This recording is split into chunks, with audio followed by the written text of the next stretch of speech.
आज की कहानी स्टार्ट करते हैं। बहुत समय पहले की बात है। एक गरीब लकड़हारा था जिसका नाम हरी था। हरी रोज जंगल से लकड़ी काट कर लाता और शहर में बेचकर अपने परिवार का गुजारा करता था। एक दिन हरी जंगल में लकड़ी काटने गया। तब उसने देखा एक पुराने से पेड़ के जड़ के पास एक पुरानी मिट्टी से सनी हुई अंगूठी पड़ी है। उसने वह अंगूठी को उठाकर अपने कुर्ते से पोंछा। जैसे ही उसकी अंगुली अंगूठी से टकराई, एक जोर का धुआं निकलने लगा अंगूठी से और अंधेरा छा गया। जब धुआं छटा तो हरी के सामने एक विशाल जिन खड़ा था।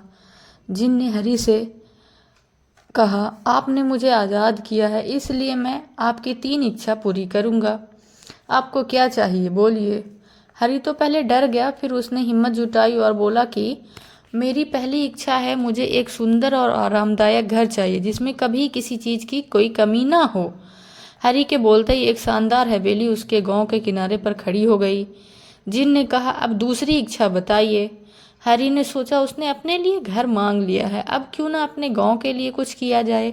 ये सोचकर उसने कहा कि मेरे गांव के सभी लोगों के लिए एक साफ पानी का एक बड़ा कुआं चाहिए जो गर्मी में भी ना सूखे। तुरंत ही गांव के बीचों बीच एक मीठे पानी से भरा हुआ एक गहरा कुआं बन गया। अब हरी के पास आखिरी विश बची थी। जिन ने कहा कि अब आखिरी इच्छा है, बताइए क्या है आपकी इच्छा।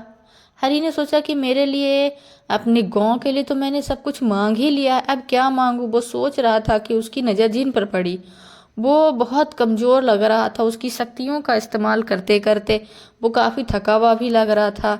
फिर हरी के मन में आया, क्यों ना जिन के लिए ही कुछ मांग लूं।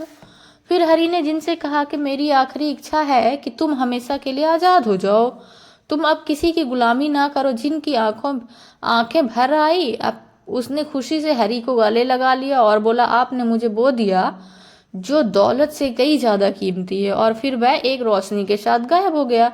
हरी अपनी हवेली में आ गया और हमेशा दूसरों की मदद भी किया करता था और आराम से रहता था।